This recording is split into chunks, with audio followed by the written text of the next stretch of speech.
Okay, we're recording and we'll show from the beginning.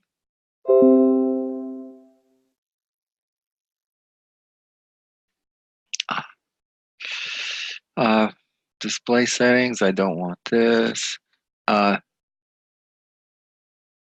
Duplicate slideshow, I want that. Okay, it's January 21st. The Senate is debating the procedures for, and can I get there? My laser pointer is debating the procedures for the impeachment, and we also in sports, we know which teams will go to the Super Bowl. It'll be the 49ers against the Kansas City Chiefs. Both have been there before.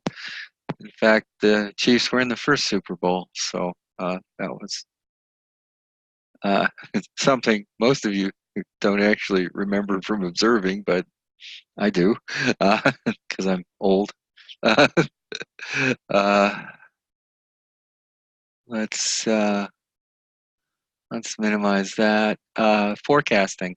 I did promise to, well, I did claim that I was going to try to install the um, R stuff here and run a little bit of it. I didn't get started on that till about 4 o'clock today. However, I think I got far enough that I could try it. Uh, that doesn't make me sound like I'm all that careful though, but I think we can do that. This chapter may in some senses be one of the lighter chapters. It introduces a bunch of graphics, and that's fine to have a chapter like this. In the first edition, it wasn't there. Okay, so they introduced his graphics, but they made him part of something else, and then they introduced a few other things. So I also had to put together the slides sort of fresh this time, although some of the graphics were in the first edition, and I could just haul them over. They look a bit strange. See, is my voice? Yeah, it's still there.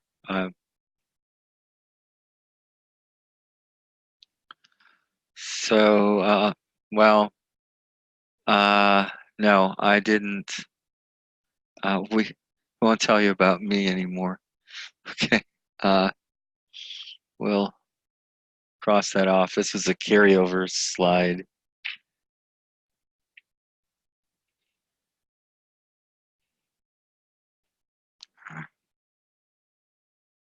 Pen.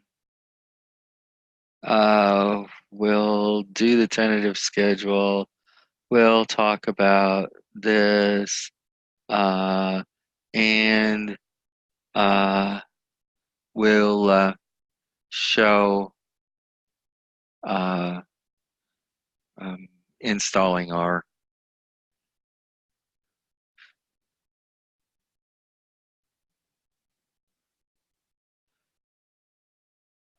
studio. I think it's like this. Our studio and uh, FPP2. Okay, we'll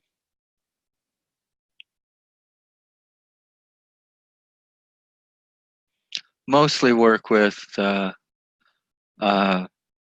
OText, and only the second edition's available now, so we'll have that to deal with. These are the two authors, and this was from the first edition. And yeah, you can still contact me the same ways, and we'll still use that, and that Zoom account will be good for the whole class session. I I didn't have any messages that nobody could get to the previous lecture. I, I do have like 5 different ways that might work, and 5 or 6 different ways that might work, and most of you are resourceful to get one of those things to work. So yeah, I didn't put together an assignment for this week, but we'll do chapter 2.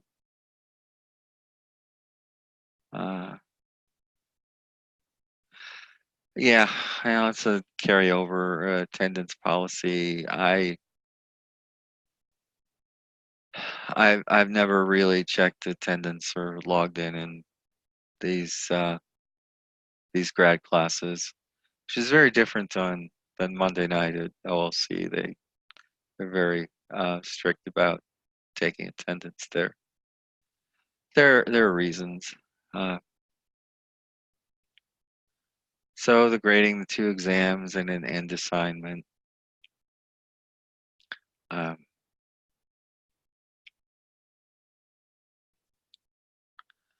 Believe I can show Zoom. All the data, all the book data are in the FPP2 package for R. Actually, if you look at the problems, uh,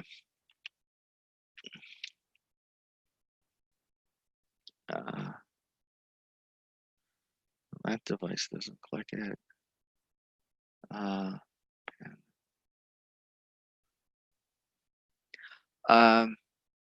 Not quite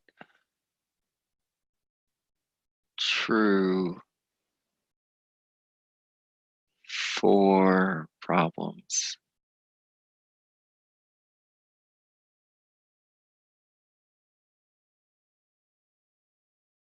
Okay. Hope to demonstrate installation in class this week or next. Packages, GUI menu, install. This actually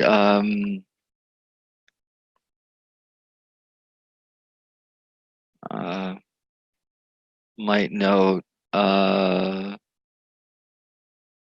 from these things are from the first edition.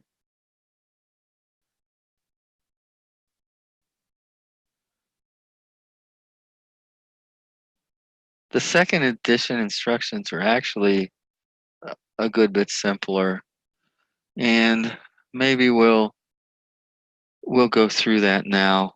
We'll escape this, I think. Can I?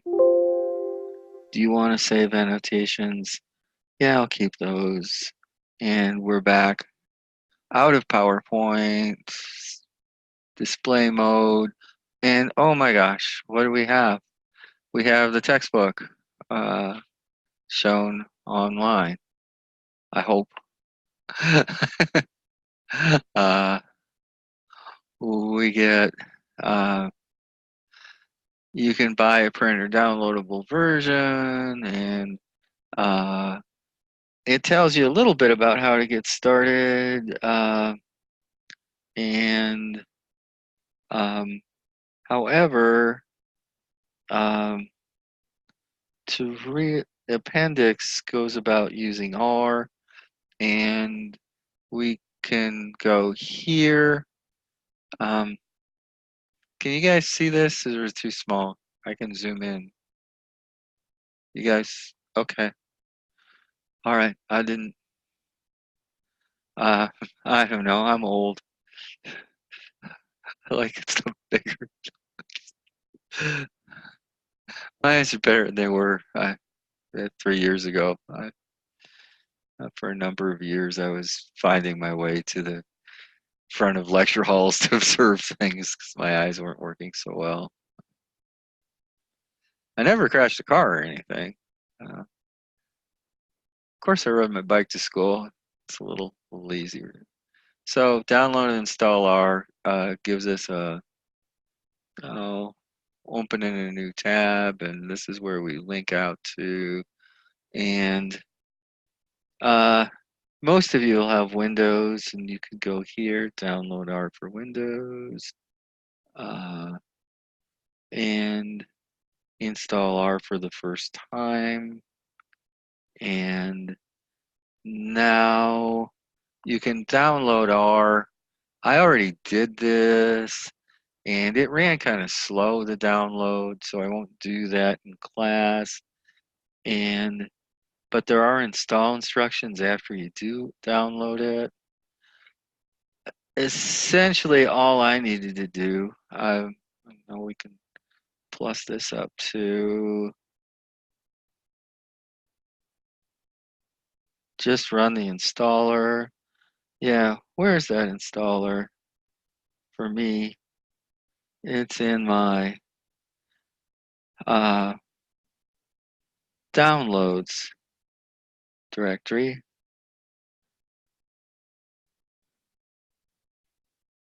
Folder, I guess is the term. And this will what it'll download. And I was telling Kevin, it was about 4 o'clock when I started.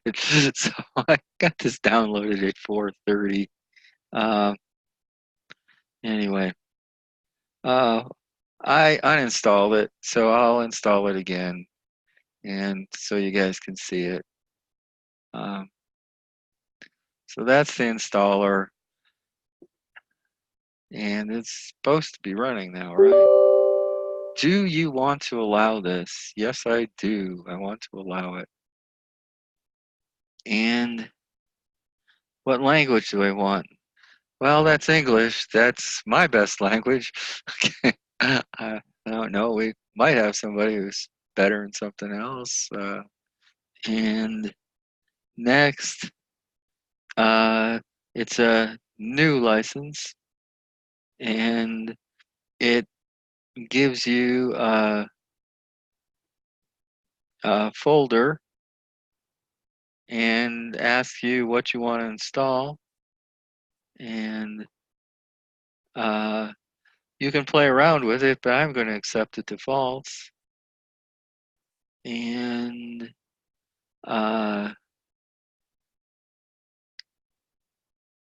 don't create a shortcut menu folder. I want one. And create a desktop shortcut. I kind of like those. So that's the install on my machine, and it's running.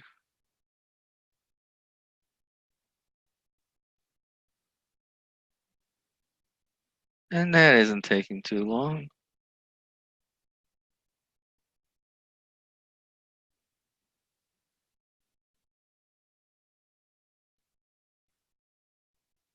And then I'm finished.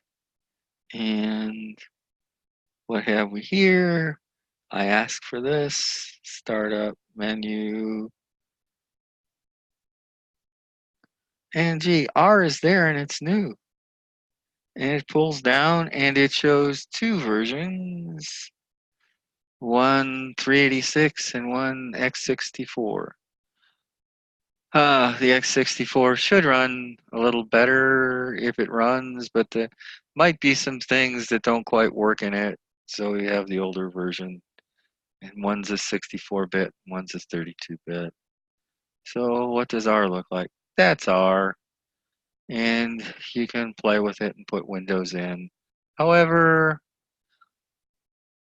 a lot of people, R is fun, it works well. However, the book wants you to do the improved version interface called RStudio.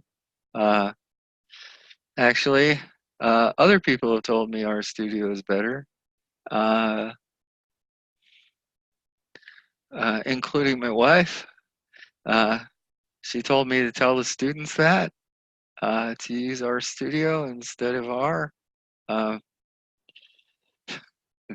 Well, uh, considering in some of my classes I wasn't using R, I haven't told them yet, but now I am. And one course I had in summer 18, We just use straight R. And my wife was disappointed in me. Uh, Needless to say, that's not a unique event. So download our studio. Our studio is its own business. Choose your version. Want the free open source license. And the download, is that actually a download? Not sure that's actually a download. We'll see. No, it isn't actually a download. One, they want you to install I did, and download our studio for Windows. You can do it for Windows there, or you can look at the tables for Windows, and it says it works for 10, 8, and 7. Yes, you can install it for Windows 7 if you have a machine that's running it. However, uh, Windows 7 is no longer supported by Microsoft, and so if it's they won't patch anything if it's hacked or somebody finds this stuff. So it's not recommended you work with that anymore. So you can click on this. For most of you who are running Windows 10 or this or this. I clicked on that and it download it. Does it display here?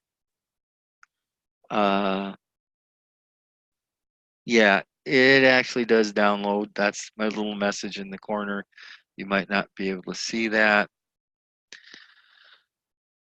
So I did. And you know how you know I did? Because it's in my download folder. Okay. And we can run that.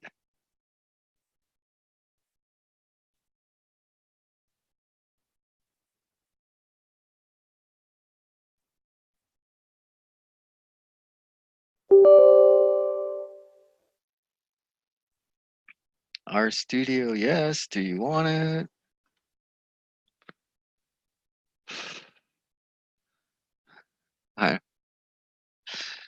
Is this simple enough that it's a waste of time? I don't know. I just I haven't been able. Okay, so where do I want it? I'll accept the defaults. It's doing its install. I guess I could mention how far I got. I did actually, right after installing our studio, things didn't start going so well. I couldn't find the links I was supposed to do the installation of the FPP2. I finally found that. I put it in. Then I tried running some stuff, and one thing actually worked, but then after that first thing, nothing else worked anymore. It went and read further on the instructions. Says, "Oh, make sure to use this command before you start anything." How wonderful. I found that afterwards, and then I tried a few things, started running, and said, I'll be brave, come to class and do a live demo. That's finished. What do I have here? I have on the side here, our studio. And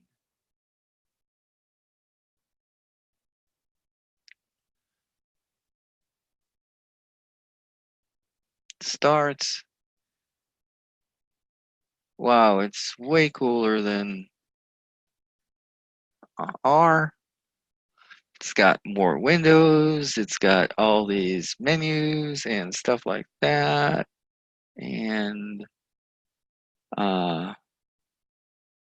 what do we have? Profile, debug, build, session, tools. Yes. Okay, so we've got our studio up there, and we've started it, and let's see if, and I don't know how to make this any bigger. Uh, Probably for your young eyes, it might be enough. For me, before I was 40, I could have. We'll go back to the instructions from the book. The book. I've installed that. On the Packages tab, click Install Packages, and install the package FPP2. This is actually not quite right. I had to go someplace else to get this. For me, it didn't work quite right, but I know what did work quite right. Go to our. I thought I'd just go under this Packages tab and find something called Install Packages, but I didn't. I found something called Install. However, I found this thing called Tool after looking through all these other things called Install Packages. I wondered if that would work. And install from CRAN, which is the main repository, okay, for these. And trying to think, it's in Europe somewhere. Might be Austria.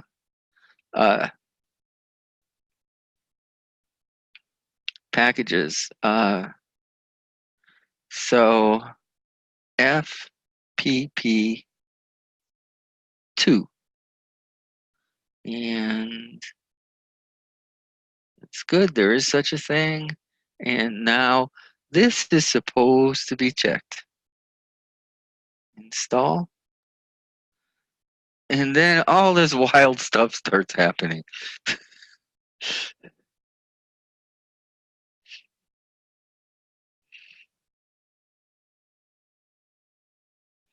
Well, the last time I ran this, all kinds of wild stuff. Oh, please install Ars tools before doing this. The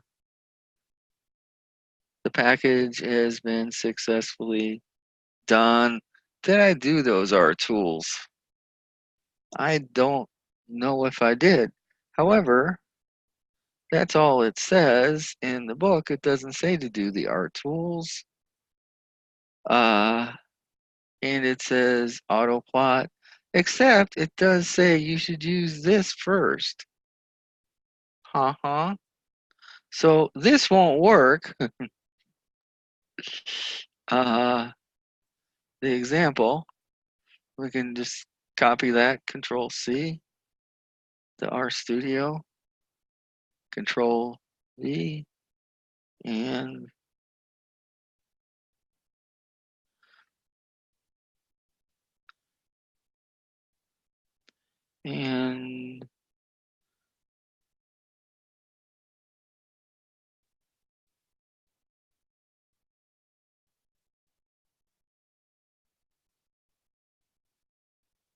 all right. RTools is required. It actually goes and found the RTools here, I believe.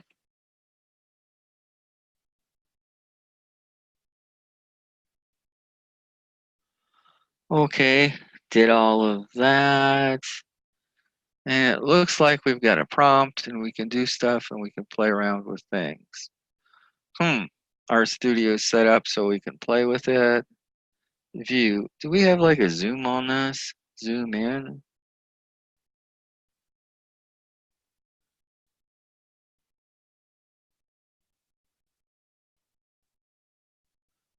Okay.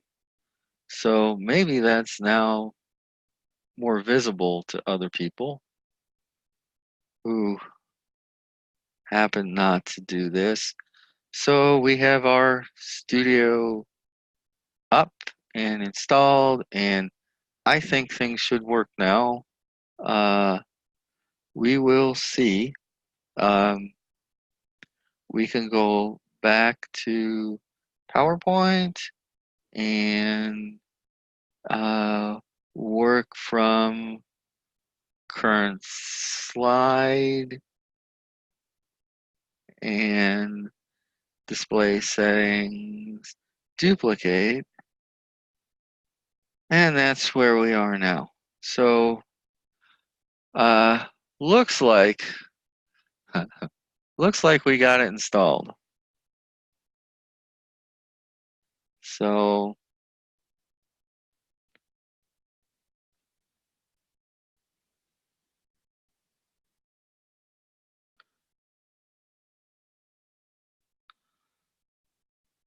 looks like we got we got everything installed.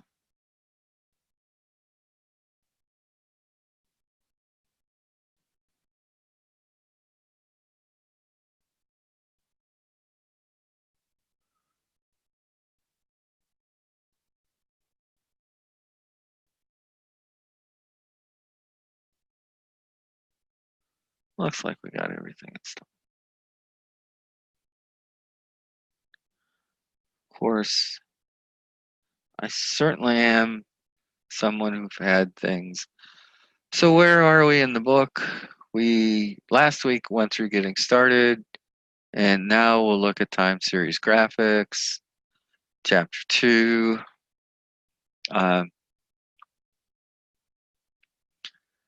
We have all these other things, and the appendix using R, we've looked at a bit.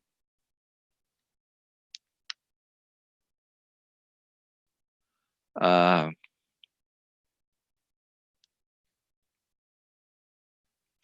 most of the time when you look at a textbook, it starts off with like general stuff. This one starts off with R commands. um, that's what the TS objects are. There are time plots. These are the simple plots we normally see. Time on the x-axis, response variable. On the y, time series plots. Some more detail. We have plots that show seasons in various ways, and this cute thing called a sub-seasonal series. They have different ways of running scatter plots. Some I find very confusing. Uh, however, uh, they and then there are lag plots, which what happens is we compare plots from not just this observation, but plot it versus 1 back and 2 back. We have this term called autocorrelation, and we formalize it with some terminology. Finally, they discuss what white noise is, which in this book means there's no autocorrelation. Okay. Other places, it might mean something different. I will actually comment on the exercises this time instead of doing them. I think if I would have had a different last few days, I might have done something different. Um,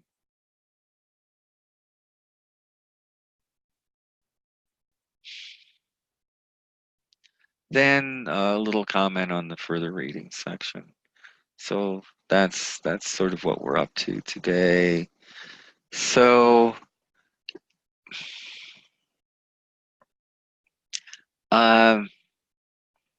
from the book, Um, I was just reading what you're supposed to.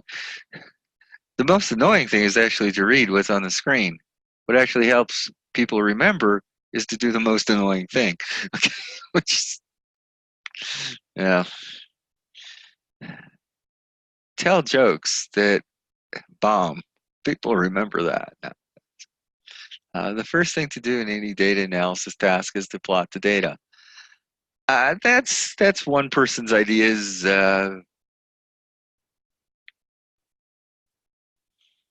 It seems sensible. Uh,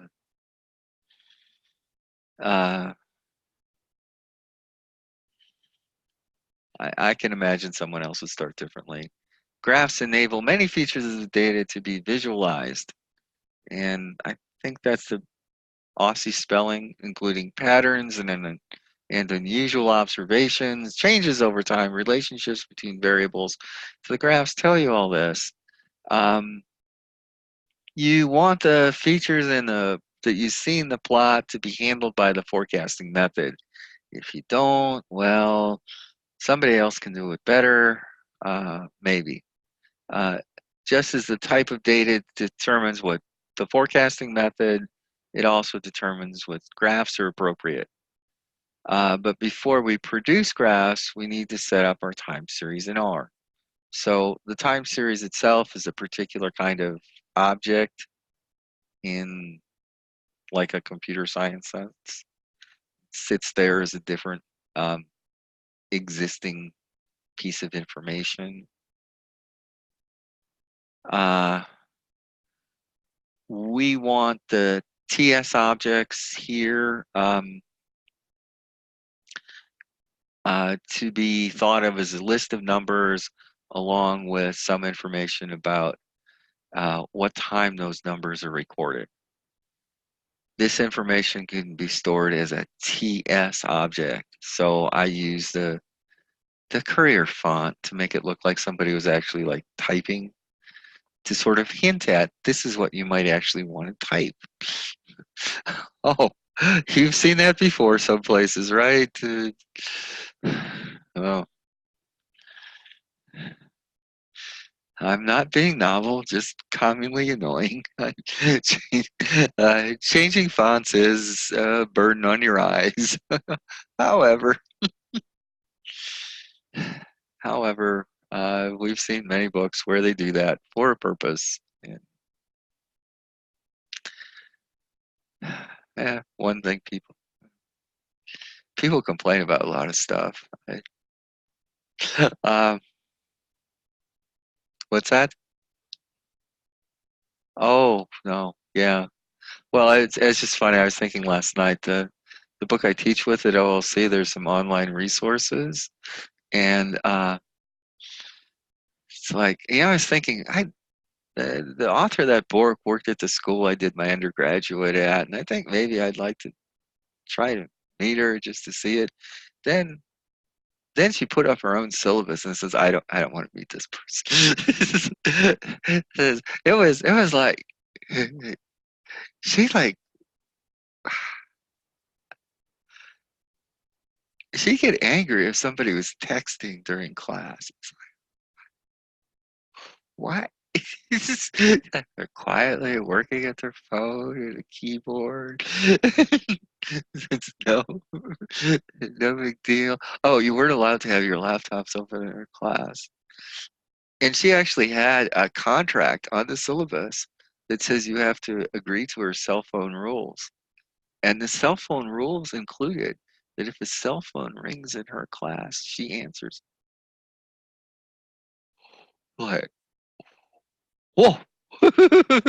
She had hate in all caps about something she said there. Like, wow. Oh, uh, don't walk out of my class to answer a phone call. It's like, what?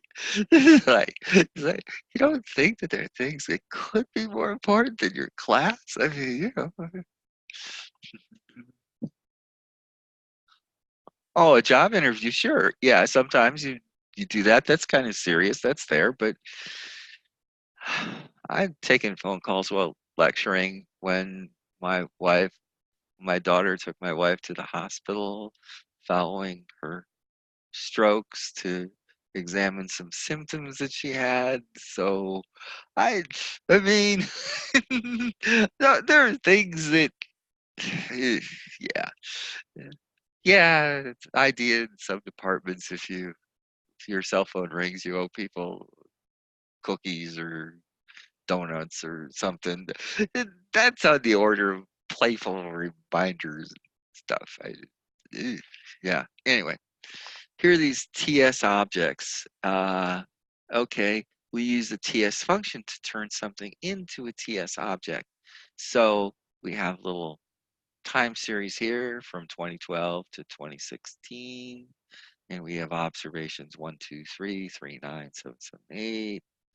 And so this is this TS function, and we put the TS function, and the C here with these numbers just creates a list, and we give a start number to the as 2012 here, and we send it to this thing called Y. So Y now is this TS object, and this is a command that lets us make TS objects. If we just have a table put together in Excel or something like that, we have to do some conversions to get it to be a TS object. Not terrible stuff, but and need to read some R commands to do that. So if we have annual data with at least one observation per year, we need to provide a starting year or an ending year. So you could also put and, I believe, there. So that's a little bit. Can I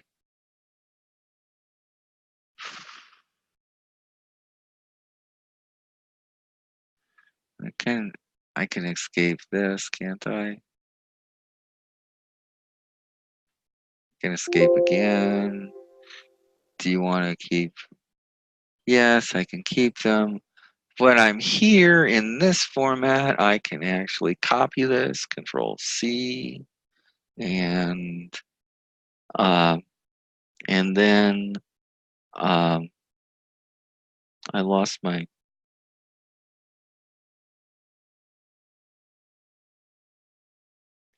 Well, this will let me get to. Let me get to our studio. Let's hope I can get back to. I lost my bar down here. Why'd it go? I don't know. Uh, I'm in our studio. I have that command. I can Control V, and now I have Y, and I've created a Y. So when I click Y, it actually gives me the information about this time series. So I did create it. It did work.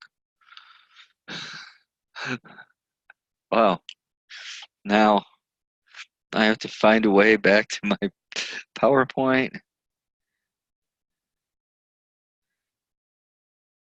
Oh, there it is. There's my PowerPoint. There we go. And from current slide and display settings and duplicate slideshow. And now and can I go forward? I got something else that I can't take. Oh, go back. We can escape and we can put a frequency of 12 that'll allow us to do some things with another monthly data set and put it in Y. And you can have your own data section using a TS function.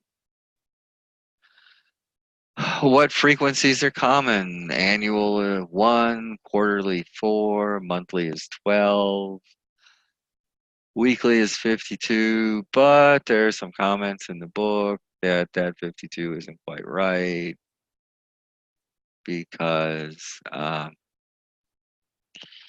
365 and 365 and a quarter neither are divisible by 7.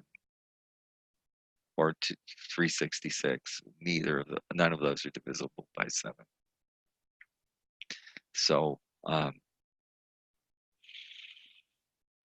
when we do look at weekly stuff, we have to fiddle with it. Now, this is what we mean by frequency. Physics, when people in physics say frequencies, they mean something else. This is more like period in physics. So I have to unlearn all you smart folks with engineering degrees. Learning isn't really as hard as unlearning. uh, uh, let's see. Figure 2.1 shows that weekly economy passenger load for Ansett Airlines between Australia's 2 largest cities. And do we want to try this one? And it produces autoplot produces plot of whatever. If I got it installed right, all this other stuff will work. And I am going to try to see if this more complicated thing works. Back to our studio. Control V and enter. Ta-da! It gives us a plot. It looks like that. And it gives us values here too. So we do have a plot. It looks like this.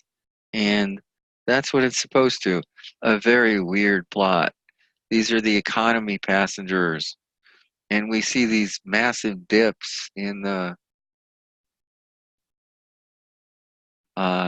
data. Okay, maybe we'll go and look at a more detailed version of this. From current slide, will this go full screen for me? And this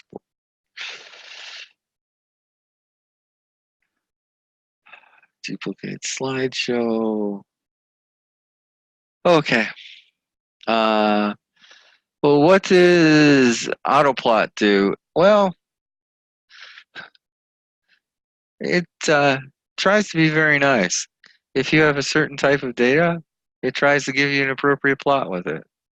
So you don't have to do as much thinking. Just the software recommends a plot like this. Here's what we recommend. It's a plot.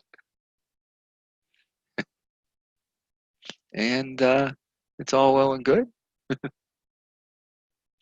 And it makes adjustments, and you can put these other things in.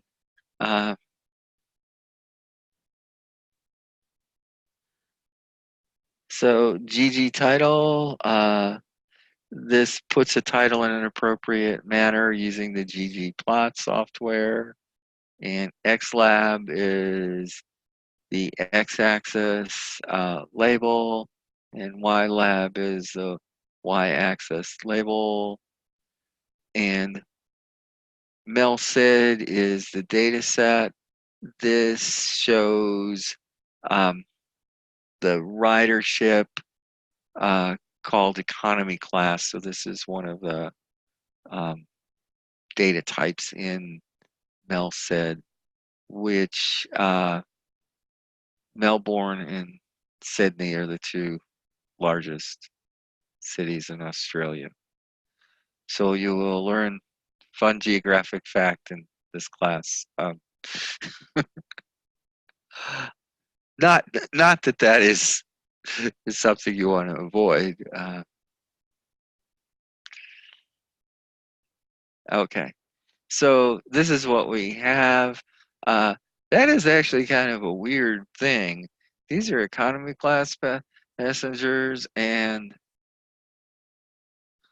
nobody was flying those days. Hmm. Uh, Industrial dispute.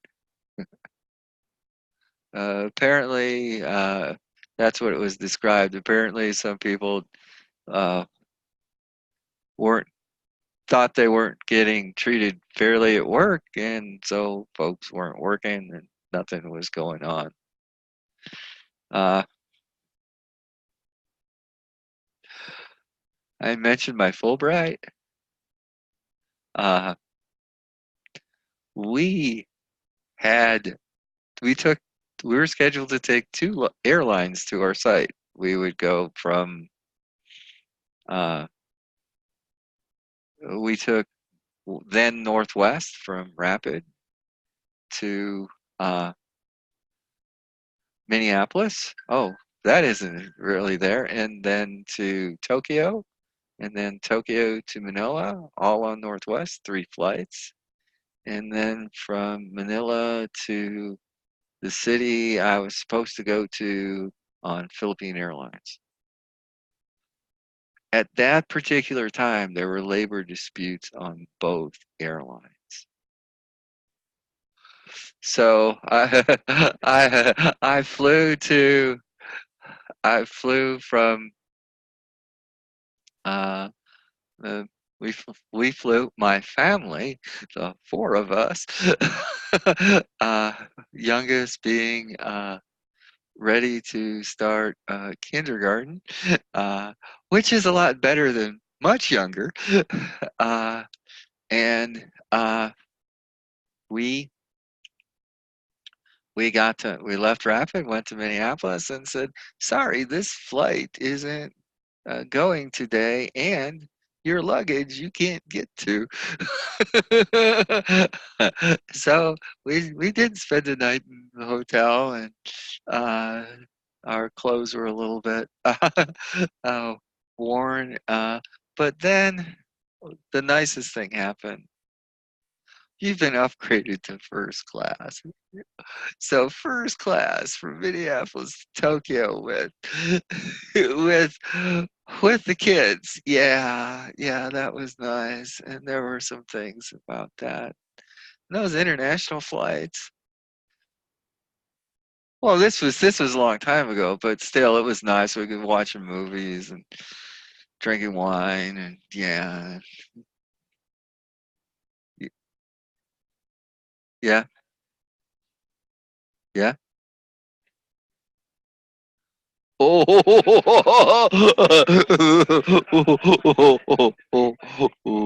okay.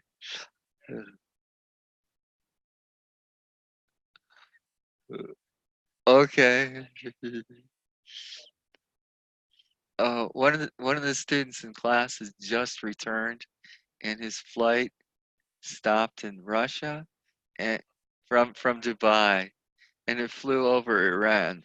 It was like, oh yeah, it's like, oh no, I don't want to fly over Iran. Those folks don't know how to use those missiles right. Yeah. So okay, I would.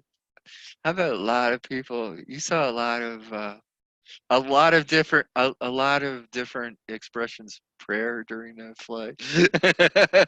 I mean, it was like, oh, these people have the beads, the other people got the rug in the middle of the aisle, and I, uh, yeah, uh, yeah, yeah, yeah, yeah, yeah. That'd be a story. So my labor dispute. So that was good. We got to Minneapolis, we got to Tokyo, the flight wasn't connecting either. Or wasn't it Tokyo? It was no, it wasn't. Osaka. Osaka. Okay. We were in Osaka.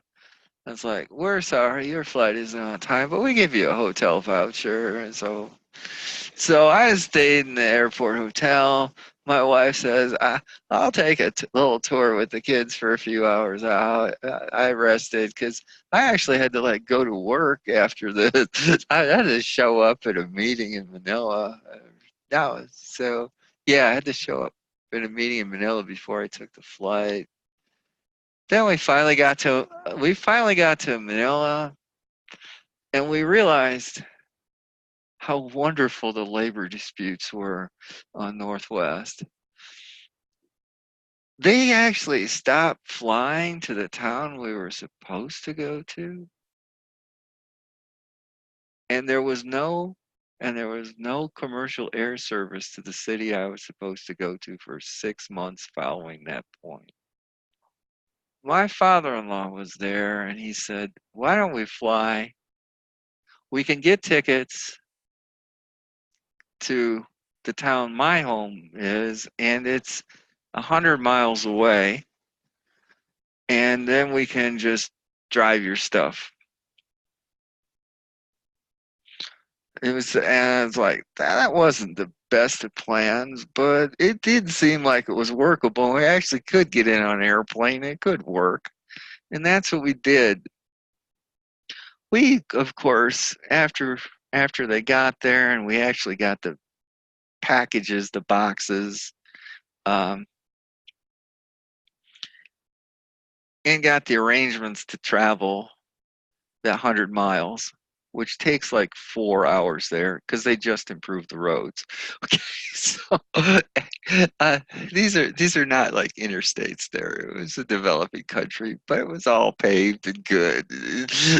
But you were just going through every little town, and people use roads for different things, like storing their construction materials and drying their corn, fish. Uh, it, This was 1998, uh, like May, June of 1998. We left. Yeah, yeah. Oh, so that was a long time ago. So labor dispute can, yeah, but it was like it was 6 months till that town we were in actually had commercial air service. It wasn't really a big community, but couldn't. Yeah. Yeah. Anyway, so this is a labor dispute. Nobody flies for a while. And this was a little marketing scheme. They added more business class seats, so less economy class. Maybe they had maybe a discount or something for the new business class. Then it jumped back up. Uh, there's some other things that occur. Um, some downward spikes for holidays. They do mention right around the beginning of the years, most years. And what they say, industrial dispute, reduced load was due to economy class trial, uh, large increase the second half of 91, some dips in load around the start of each year. Those are due to holiday effects. So this particular airline sees some dips around the start of the year in flying locally on their airline in Australia. So those are those time plots, and we can do them. So there are also some periods of missing observations here. And there's some long-term fluctuation in the series along the way too. There's a simpler time series plot. We can copy this if we want, and you can copy it probably. I think I've proved I know how to install it. And now you won't actually get this plot looking exactly like this because this is a first edition plot. And they use some different software to make the plots. Um, and the book itself will have has a different plot than this. So this is anti-diabetic drug sales, and this is a weird thing. You see those annual spikes? Those they mention occur not in actually usage of the drugs, but in the way the sales are worked and reported. People are in a situation where they want to the way their insurance works, they want to use up a lot of their money at the end of the year. So they spike up on their drugs as how they have to spend it. So, but those don't get reported till like the beginning of the next year in sales. So this might be, so this might more likely be sales at like a warehouse level, and the retail level spikes a little earlier, and then it pulls from the warehouses, and the warehouse sees it at the beginning of the year. Okay. Uh, is this an apparent problem? Uh, yeah. So there's a trend. That means it was increasing. There's a strong seasonal pattern. Size, sudden drop at each year caused by the government subsidization scheme, which makes it cost effective for patients to stockpile drugs at the end of the year. Um, if we're running a forecast, we need to have some software that does this weird thing. We have a changing trend, and we have seasonals that tend to seasonal effects that have to be captured. We've thrown a few terms around here already, and they do make some sense in common language stuff, but they are actually technical terms, so we'll throw up a few definitions. The first one is very, very close to common language. So a trend is a long-term increase or decrease. And there was a trend in the anti-diabetic drug sales data. We saw that. Trends can be linear. They can have any functional shape. Okay. So we can have a polynomial trend or something. Seasonals. Now, these two terms tend to get confused, right? Seasonals have a regular period, right? So you can start out thinking winter, spring, summer, or fall. Okay. But it can be a little different. It can also be like academic seasonals, spring, summer, fall. You work at an institution that denies winter in South Dakota. Hmm. uh, uh, I did when I went to Minnesota, Ohio State, and Cleveland State. They were on a quarter system, and the end and start dates for those things were very close to the calendar end and start dates. I mean, a week or so one way or the other. Verbal descriptions were uh, verbal descriptions were very accurate. So, oh, Ohio State used autumn instead of fall. I don't know why. So it can be those. It can also be uh, other things like the day of the week. It can be months. Um, just as long as it's repeating in a regular pattern. Okay. So something like sales in a restaurant business, likely you're very likely you'll have a seasonal pattern that would be days of the week, right? Uh, yeah, many restaurants. Yeah, many restaurants will work a weekend if they're serving sort of a recreational crowd entertainment meal. Their weekends are their busiest time, and then other restaurants, there are some that like mostly just serve lunch to people working, and their busiest time is Monday through Friday. And of course, some of the smaller restaurants, they'll even take off like a Monday or a Tuesday. It's closed, right? What's that? Oh, where they have cheap alcohol. Okay. Uh,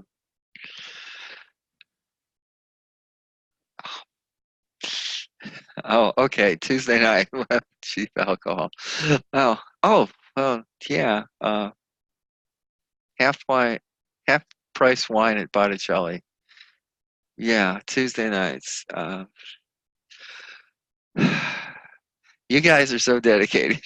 You're giving up half price wine to attend my class. That's funny. Ugh. Okay. Uh,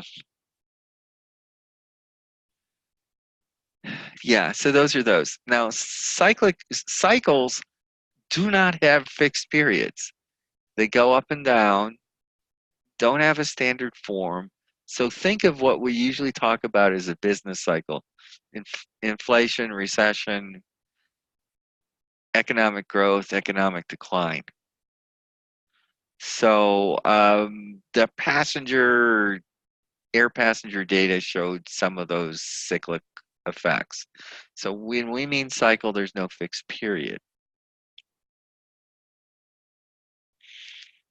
So the terms in common language truly overlap. The terms in forecasting usage don't.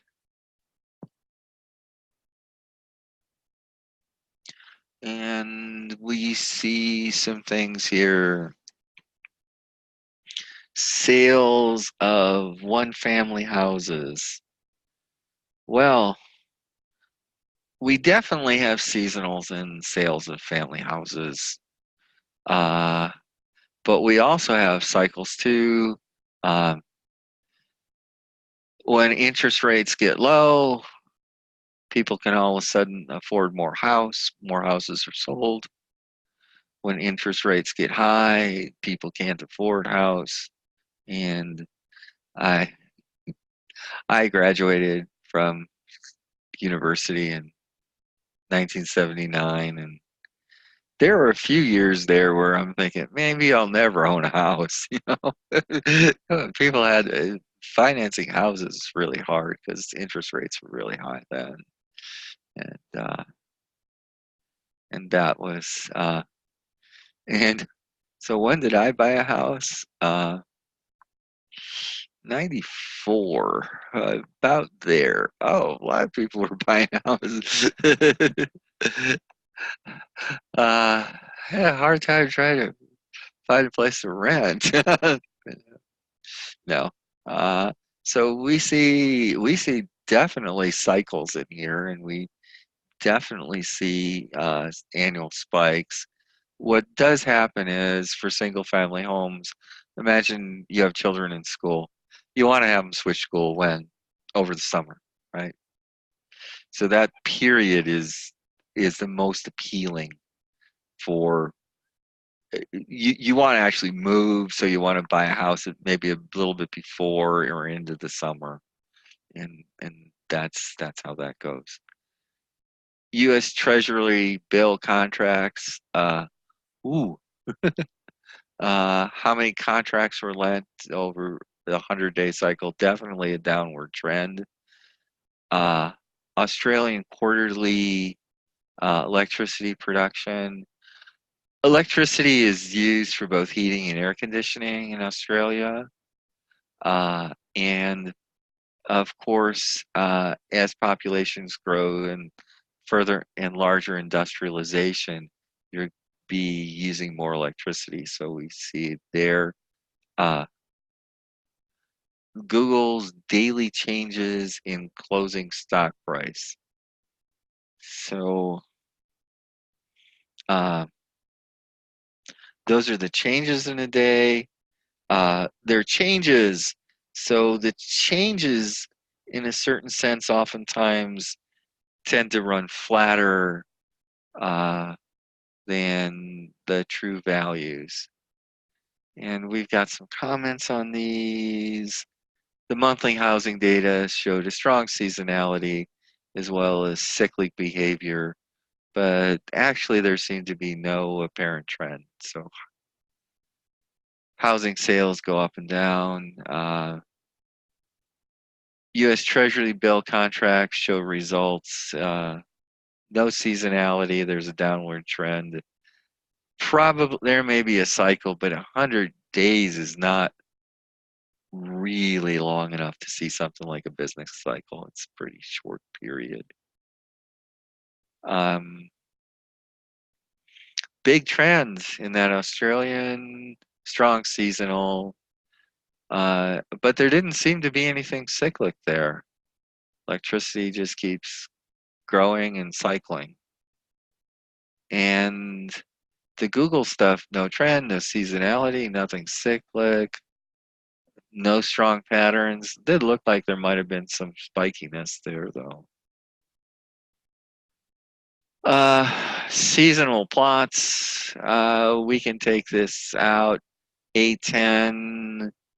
A10, we've seen that before. That was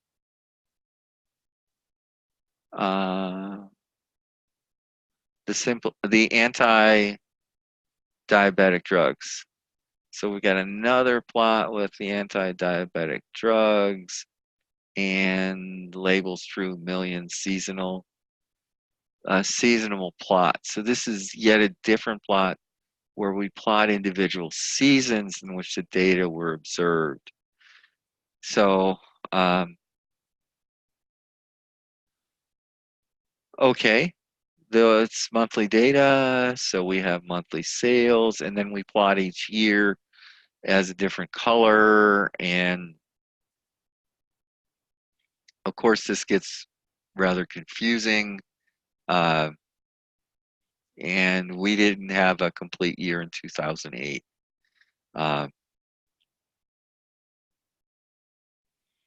This is a little different than the plot you have in your that you'll get if you run it with the current package.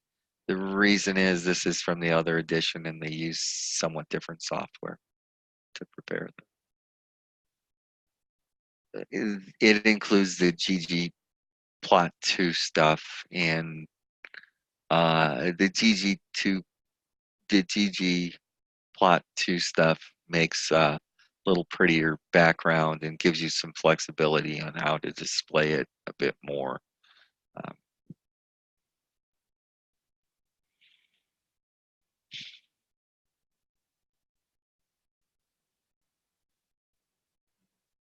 Do I care? Seasonal plots. Now each data season is overlapped. The season plot underlies a seasonal pattern to be seen more clearly. So what we do, we tend to see highest in January and it creeping upward towards December is the way it looks almost every year. However, as we go upward in time, we do tend to see the drug sales increase as we go forward in time. But the cyclic stuff is available. Uh, jump in January, and this is that stockpiling effect. Um,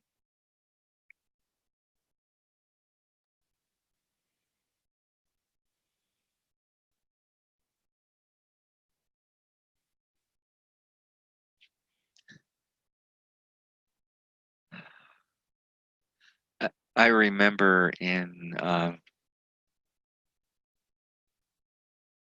the beginning of the Trump administration in 2017, um, Trump said he had a phone call with the Prime Minister of Australia and said, and he said something like, "You have better healthcare than we do."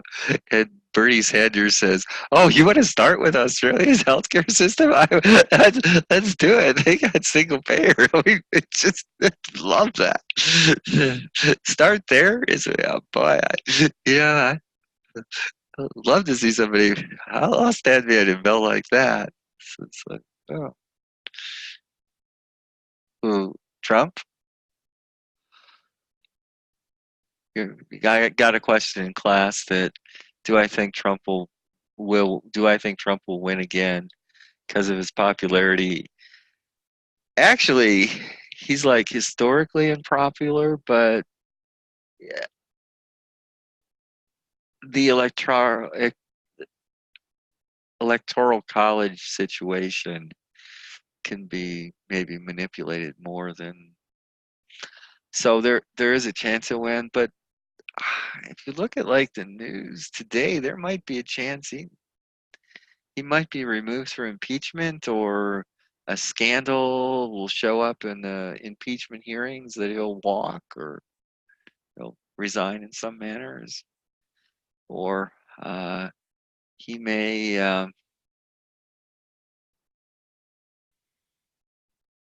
it might be stressful on his health and he may resign for health reasons or his resignation might be one of these very curious ones where he's running from the sheriff and uh, like in many countries when they have coups, the former leader goes and takes off and gets there, takes off with a lot of loot, retires in some pleasant island somewhere. Uh, I he might go to Russia and be Eric Snowden's neighbor. Uh, I, it's better than what it's something. Oh, I guess there is some news. Iran has a price on Donald Trump's head. Yeah, it's $3 million. So somebody might figure out how to how to collect on that 3 million. I I don't know. Trying to the security around the president of the United States.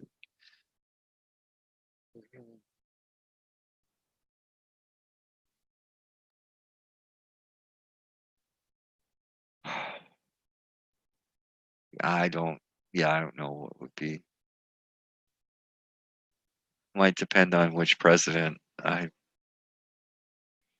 no. I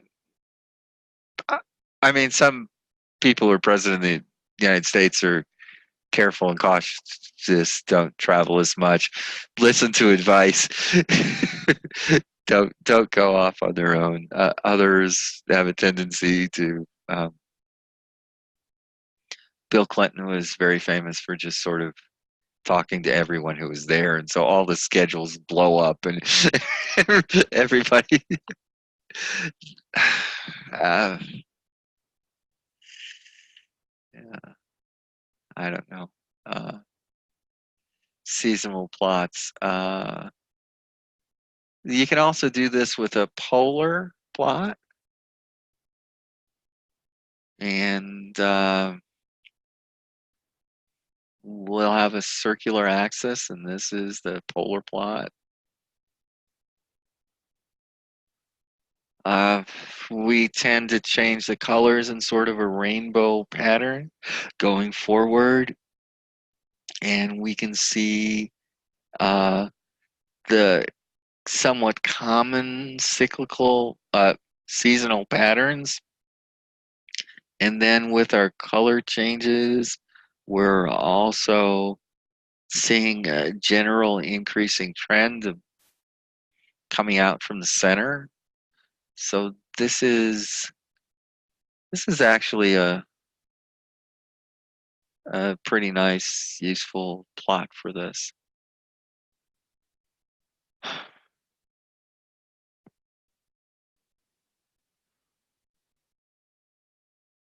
Uh, Another plot called a sub-series plot.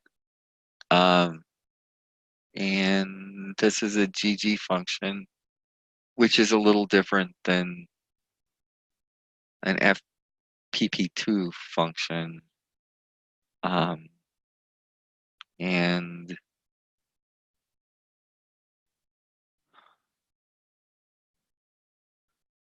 the FPP2 stuff comes out of Australia. I believe the GG stuff comes out of Iowa. Doesn't have to go very far. uh, let's see what these look like. This is from the first edition. I had the old graph. I can just drag it over. You can. Oh, I had the whole old slide. I could just import the slide. So this is this. We plot this line is for the January sales of each month. So we can see that increasing. And we also plot an average of the January sales here. So for these averages, we can see that trend that we had increasing from February through December, and then a big spike high in January in sales of these drugs. And we also can see the trends over time rather nicely. So in many senses, I think this is actually the most informative plot of this data. We see that it clearly see the increase over time and clearly see the trend cycle that's common with these averages. It looks like somebody who doesn't draw very well trying to draw like a picket fence, but it's not. Uh, uh, so it's useful in identifying the things we saw.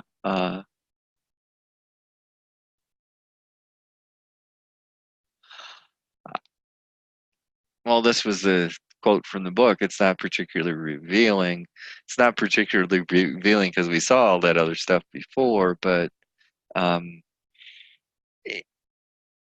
think it's a pretty clear summary. So it's especially useful for identifying changes in particular seasons. And we also can see sort of that underlying pattern annually showing up. So it tends to split both annual functions and the annual growths and the seasonal patterns kind of nicely. Now, here's a scatter plot. In general,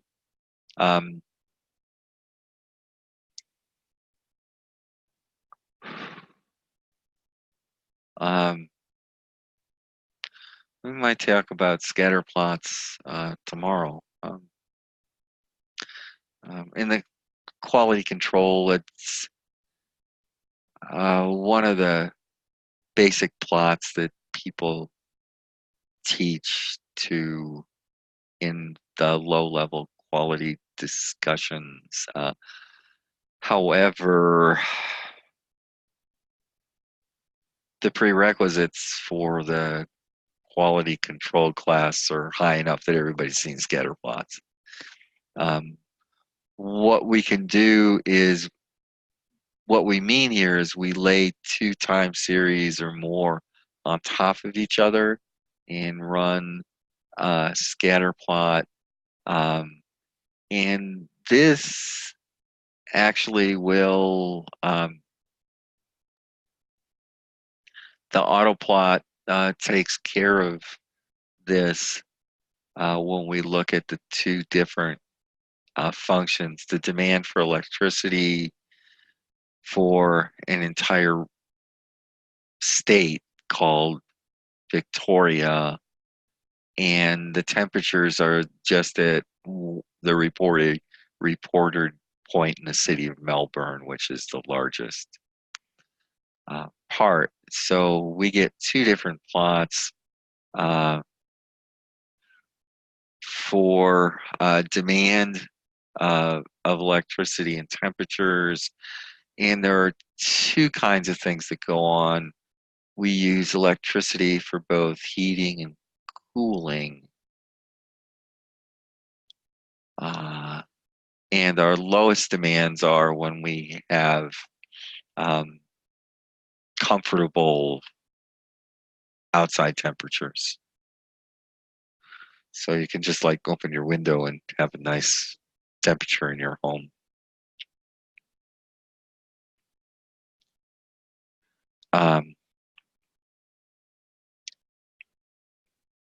We can also plot temperature and demand in one scatter plot itself, and that's what we get. So our lowest demand tends to be like around here, like when the temperature's like 1920 C, fairly pleasant. But when we get our high temperatures up around 40 C, we get a lot of air conditioning demand. And when we get these terribly, terribly low temperatures, it's like, I don't know, what would that be? 2 degrees C. That just seems so terribly, terribly cold, right? And not for us here in Rapid. 2C, what's that? About 40 degrees Fahrenheit. Uh, this time of year, that's a warm day. Those are half-hour segments too. So it doesn't get cold in Australia. It doesn't look like it to me, man.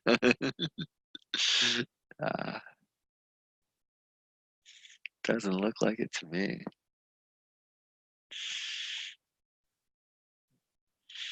Never see that 0C.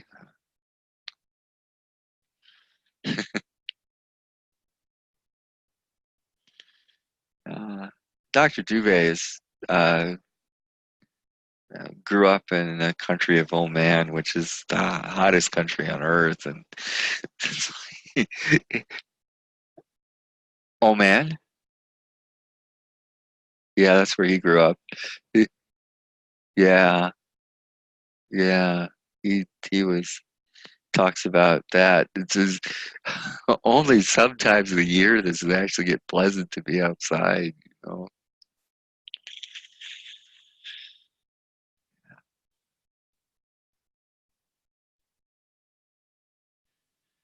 Uh, can be used to visualize relationships between variables. We talked about air conditioning effect and heating effects also. Oh,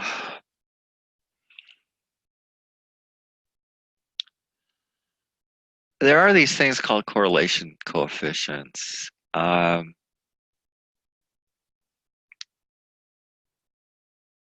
When you look at my email, you'll see a little, couple little drawings there, scatter diagram, and next to it another plot.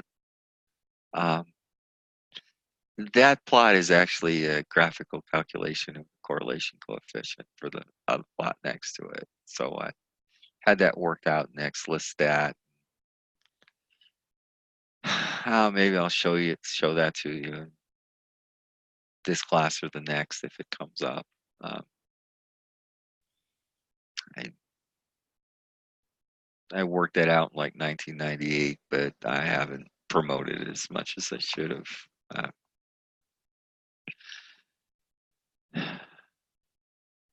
Yeah. Uh, so that's our function, our x's and y's. That we have essentially um, the kinds of things we look at, standard deviations, um, and variance calculations here, and without the n-1 term. And then we have the covariance term on top. And this is a relationship there. Um, and correlation coefficients run between -1 and 1. Remind you about that. Yeah, likely saw this along the way. Um,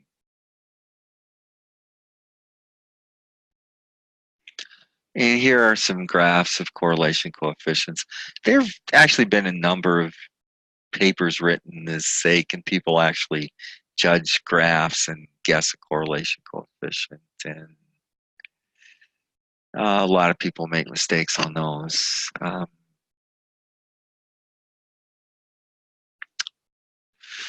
But this is roughly it. So reminding you about correlation coefficients. Um, sort of a fun fact about correlation. The word comes from botany, oddly enough.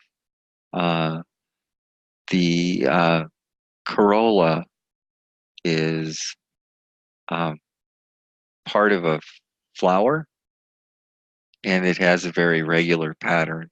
So as it follows the pattern of the flower petals or parts of the flower is the regularity, and gives us the term correlation. So it's corolla, and it wasn't just a Japanese word for like small car or something. All right. I had one for a few years. Well, my wife and I had one. Car she really wanted. Okay. It worked out. It fit the needs of our family too at the time. Okay. So it wasn't like, I want this car, even though it didn't make sense. It made sense, and she wanted the car. So these are scatter plots. In a conference, I pronounced this guy's name wrong. One of his, Frank Ascom, and one of his students corrected me. But it's like, all right. But he also commented he liked the stuff I was talking about. So it's all right. Correlation coefficients. They do that calculation, and it deals with the square distances and the square roots of those. So this is what you would normally guess is a correlation coefficient of 0.82, but so is this. And this is a pattern of like a thrown ball parabola but that's a 0.82. And you can get this also, this part linear with an outlier. So behavior there, or all stacked up at one point, all stacked up in a spread at one point, and then the rest there. So correlation coefficients are there, and it's a old American statistician. And this is cited lots of places. Uh, uh, Scatter plots too.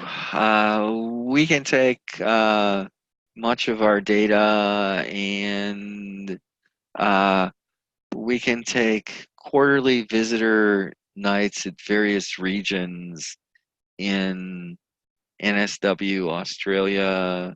So we have various regions, and these are quarterly data of visiting.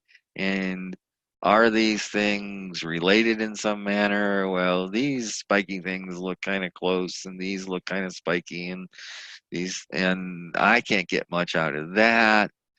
However, we can do this lovely thing called a scatter matrices, and this is like a third gen scatter matrices. So we can take this plot here and we can plot its histogram, and then we can plot histograms of each of these functions, and they do look a little different. Two modes here, clearly one here. This is spikier than that. And then we can plot scatter diagrams of, um, 1 versus 2 is here. Now, some of the other older versions would flip the axes and plot the results here. For example, this and this would have flipped axes on some of the older scatter matrices. But this one just gives correlation coefficients. And it's too small to actually comfortably maybe read on this graph.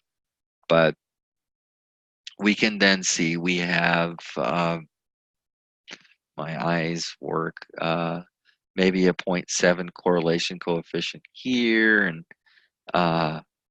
these two graphs, and we can work through those, and we can get some very low correlation coefficients here for this graph and its mirror, which would be here, for example.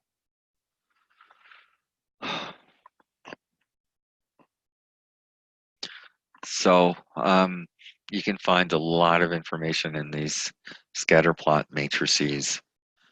And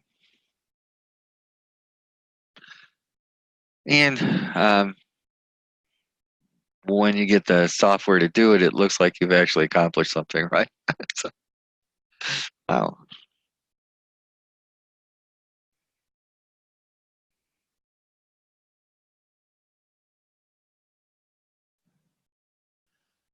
Now, we can also do lag plots. This is the plot that's in the book. This is the first edition plot. The first edition plot, I think, is a little truer to form. What we see is we'll take lag 1. So we'll take a point and plot it versus its predecessor, okay, for a lag 1. For lag 2, we'll take the point and plot it versus the data point 2 before it. And then for a lag 3, that point 3 before it, we'll plot it against it. And we'll get, doing that, we'll get these plots. However, we realize that we have quarterly sales. So what we could do with the plotted points on one of the axes, the resultant, we could connect those in series and give them a color, and that's what we get here. So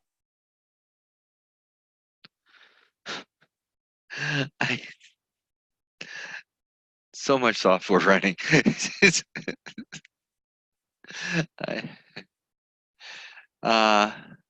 So these are the endpoints on these graphs are the same as the dots on the one I'm showing sequentially afterwards.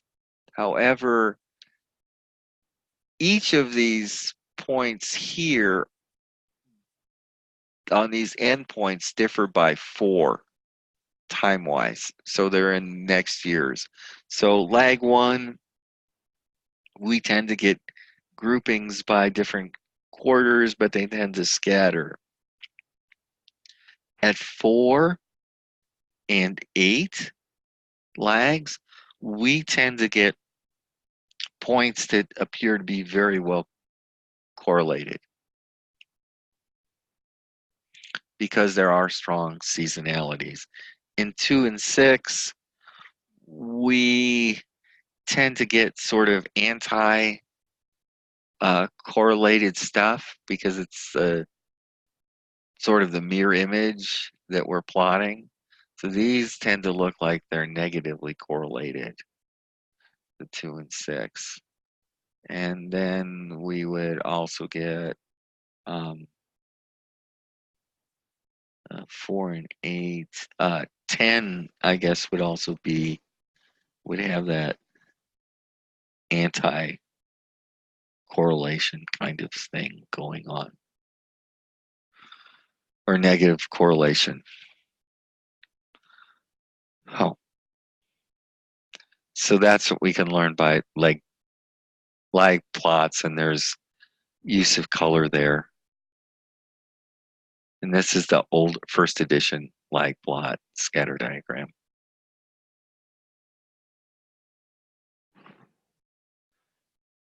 We have this term called autocorrelation, and it's almost like a correlation coefficient.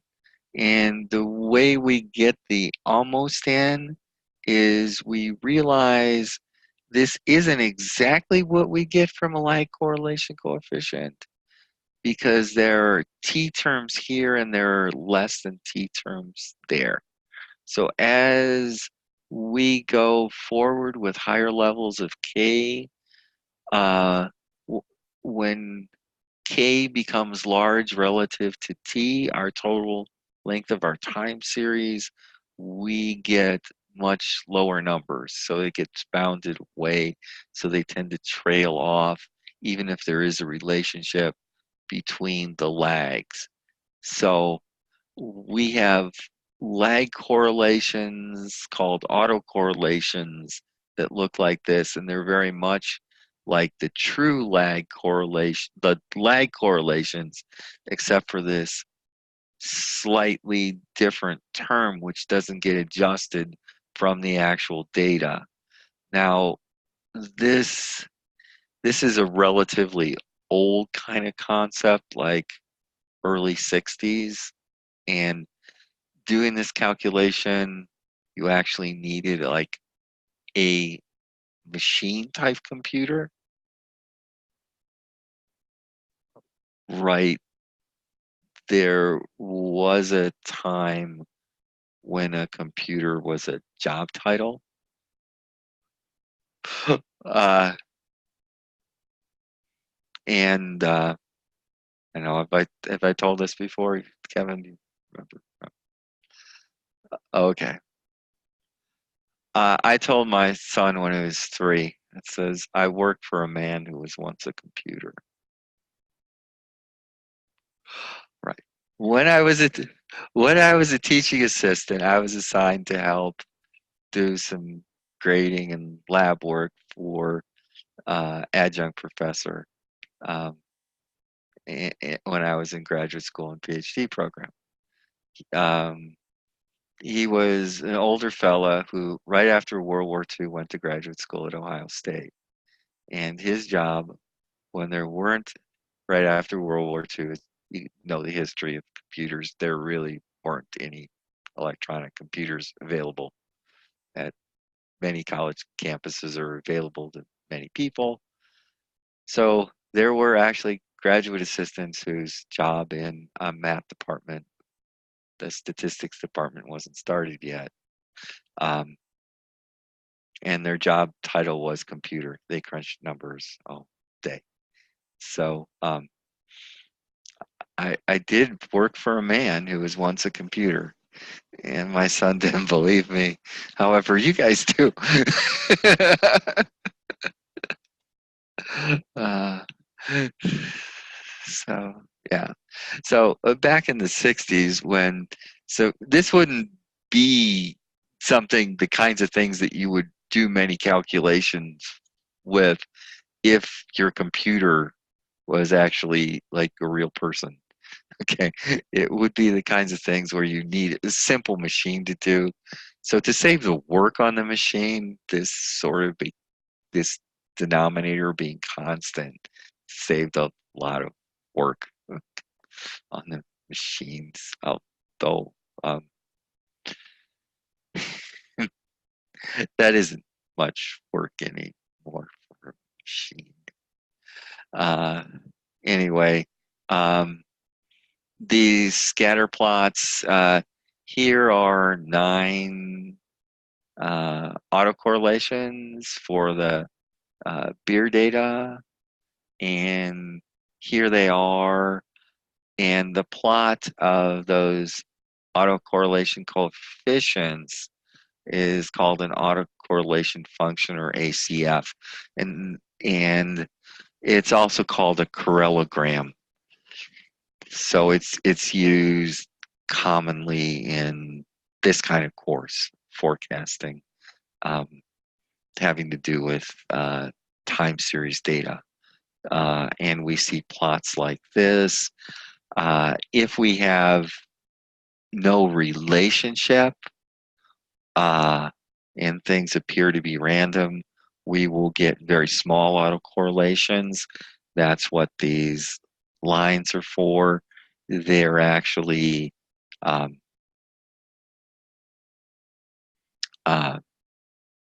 test lines equivalent to running a formal test.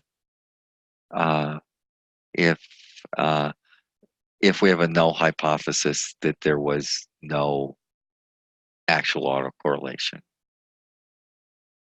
at all in the system, we would get all our observations there.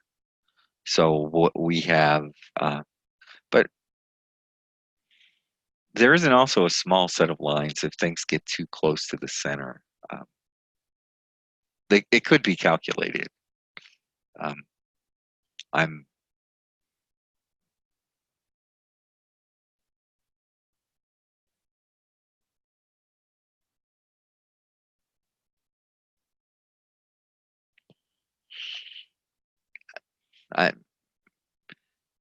I, I'm thinking now. Thinking in general, though, we see even these spikes decrease in magnitude over time. So every 4, we get a positive autocorrelation, and every 4 running 2, 6, 10, 14, we get a negative autocorrelation. And those autocorrelation coefficients match with the lag correlation coefficients we saw in the scatter diagram earlier. This is slightly different.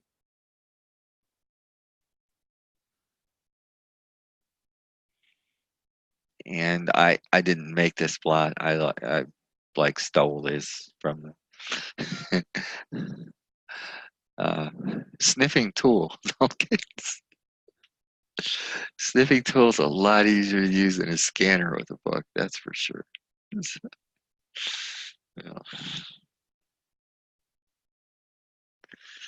So well, we saw the 4 is higher than -2.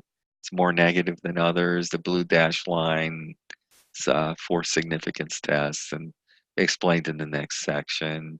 White noise, time series that shows no autocorrelation is called white noise.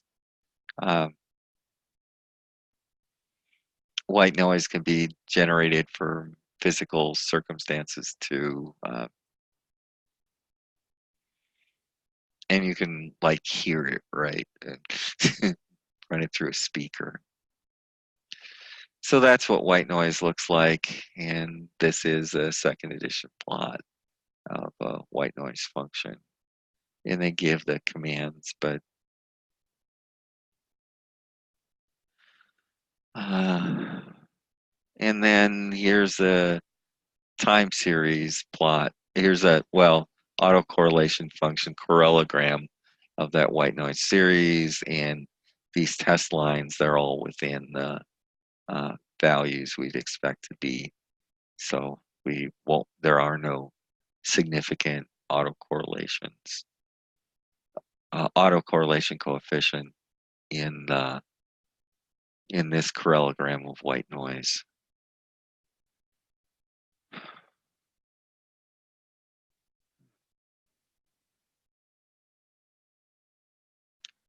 Let's see.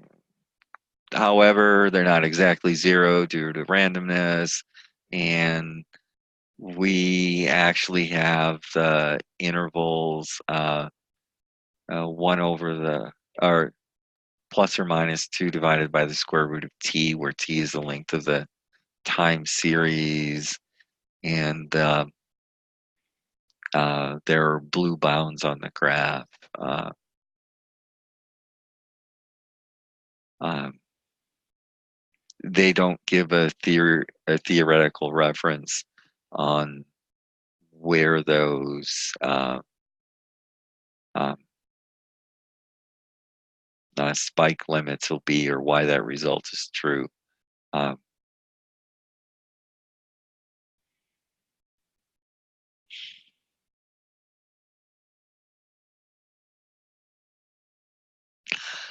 it's appropriate for this type of book. It's a characteristic of this book that they don't say that. Uh,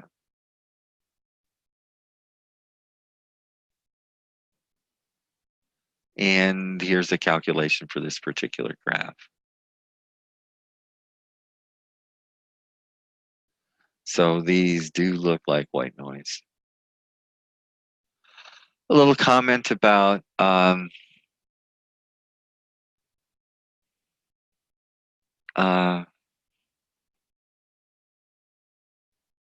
the exercises. I read through them.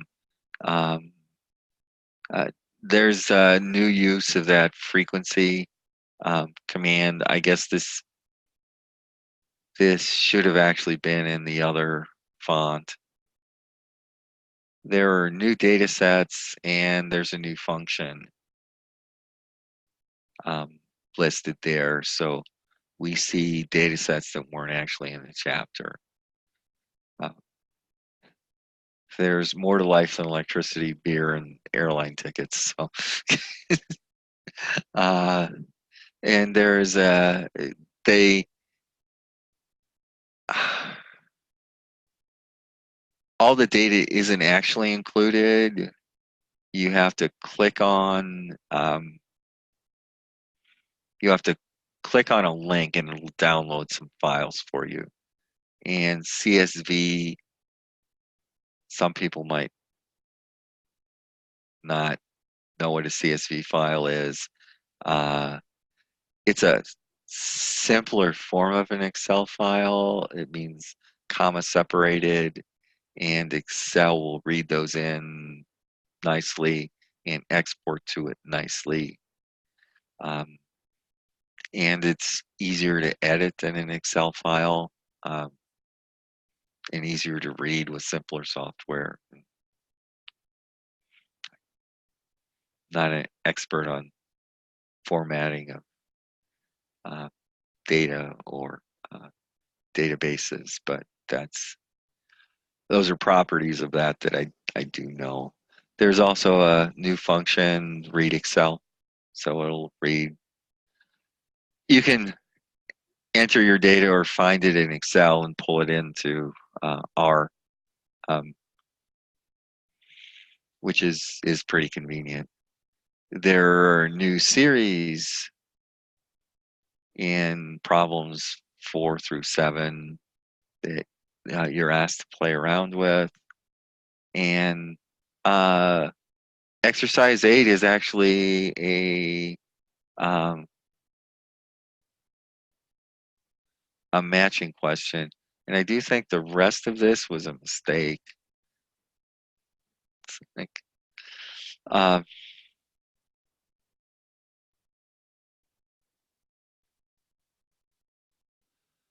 pen. Yeah. Oh, why is this here? It has to do with how I edited the slides. I should have crossed this out.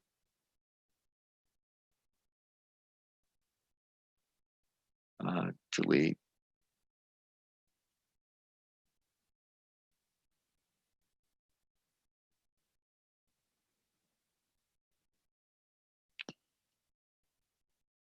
And there's a new function, new series in 9. So there are many series of data. given here. And the author, especially the first author, is very experienced in time series kind of data. We find out further on that he actually had contract with the Australian government to forecast the cost of the subsidies of drugs nationwide. So pretty serious kind of responsibility for a country person who has a job in a school, you know. Oh, and there's a new function, diff, which plots the differences of the data points. So the step changes, and we see that in exercise 10. So some highlights about those exercises. There's further reading. Oh, when it comes to plotting data, is a classic book, not an understatement. This is like the second edition of this classic book, the 93 version. The first edition was much older, and its principles of data visualization for analysis.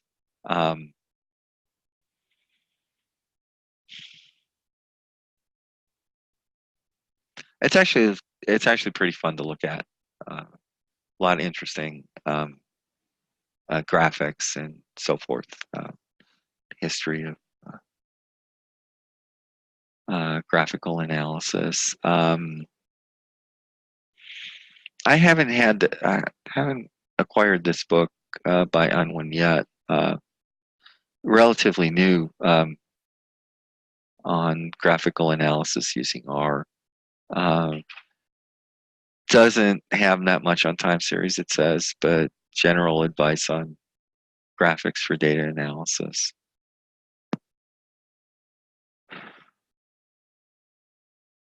And so what's this? I'll send an email like what I did last week on Friday. It didn't get there till Friday. I'm still getting used to my schedule. My earliest class starts at 5 p.m. this semester, and my my wife doesn't like this very well because she has to get up earlier than I do each morning, and it really bothers her.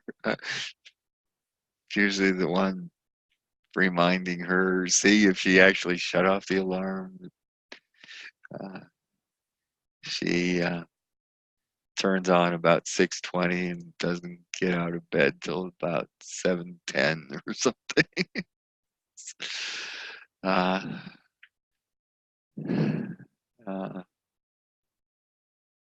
then she asks me what time it is. There's a alarm clock with a big screen with like, I don't know, 1.5 characters. Uh, yeah, 20 inches from her face, and she'd rather talk than turn her head and open her eyes. Why? Why is that? Okay, so well, many other years I got it done the next day. I sent out the email with the streaming video links, and I update D2L, and you can find it 6 different ways. However, if you do actually go to the communications and Zoom section, you will always be able to download the course like 2 or 3 hours after the class ends. Okay, that is handled by Zoom, and it is put up.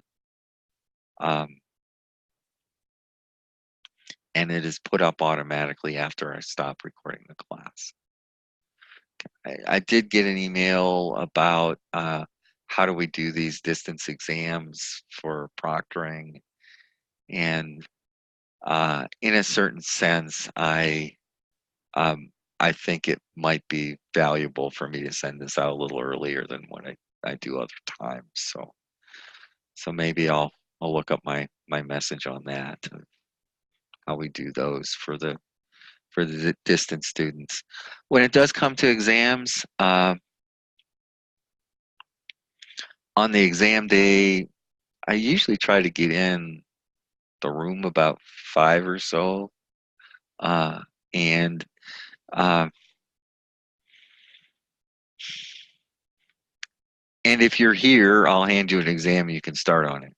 And if you're taking the course in distance, and you happen to be in Rapid City that day, and want to take an exam, uh, you can with the on-site students. So usually allow for that. So for the guys in the room today, there will be on exam day, there will be people you will see on no other times. And many people find that convenient to do rather than trying to find another proctor. Uh, we can talk about that. So desire to learn will have multiple ways to get there. In content, there are 4 different ways to get there, and then to the streaming video, and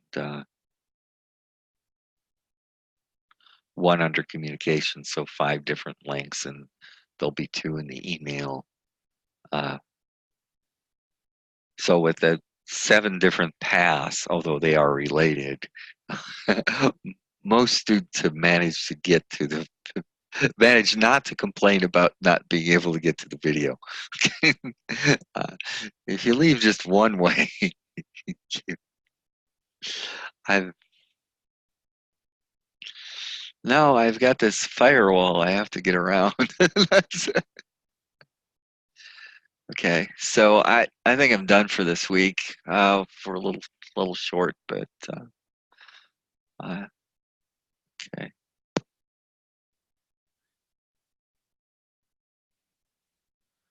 Uh, Done. Okay,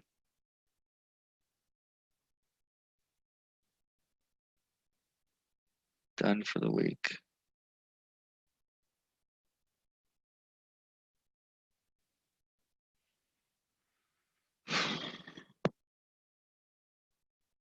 And more. Oh, there was somebody I left a chat message.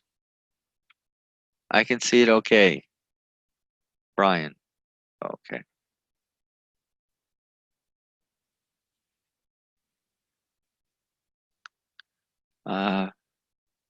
Stop recording.